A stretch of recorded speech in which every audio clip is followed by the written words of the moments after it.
Welcome back, everyone. This week we're going to talk about long-term liabilities, and we're going to talk about two broad categories of long-term liabilities. First, we're going to talk about bonds payable as long-term debt, and we're also going to talk about leases. Well, I have to tell you that the bond chapter is one of my favorite chapters to teach, so I'm hoping you'll get to enjoy it also. We start out the discussion this week by looking at the characteristics of bonds. So some bonds are going to be callable, some are going to be convertible. We're going to learn new terms like face value, maturity value, term, and period. Let's see, we're also going to learn about bond issues that are issued as term bonds, others are issued as serial bonds. So be sure you're comfortable with all of those terms because you'll need to know them later.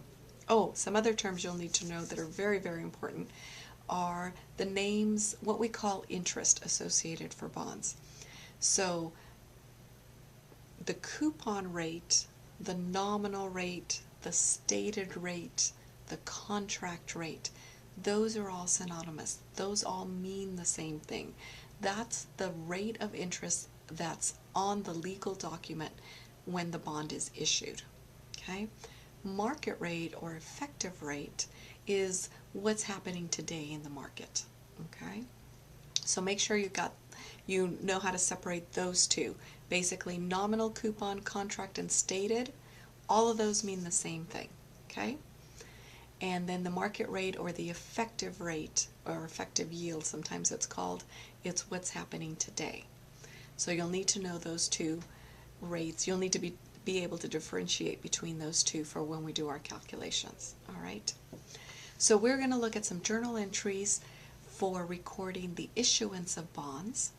Okay. We're also going to look at what happens when we sell our bonds at a premium or at a discount or at face value and the journal entries associated with those. When we sell bonds at a premium or a discount, we're going to end up with a couple new accounts, a premium on bonds payable or a discount on bond payable, and we are going to have to amortize that amount over the life of the bond. So we'll look at a couple different methods to do that. There's the effective rate method and the straight line method. Basically, think about like the depreciation method that you learned straight line. Basically, we're going to amortize it the same way. All right, let's see what else. Then we're going to finish up the bond section by looking at the journal entries that we need to make when we retire debt, when we retire the bond payables.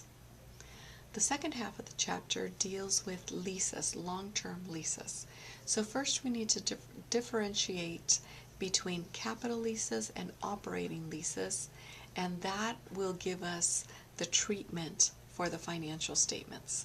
Okay, so basically capital leases are going to be capitalized, shown on the balance sheet, where operating leases are simply going to be treated like a rent expense type of thing, a period expense every month, and they'll show up on the income statement.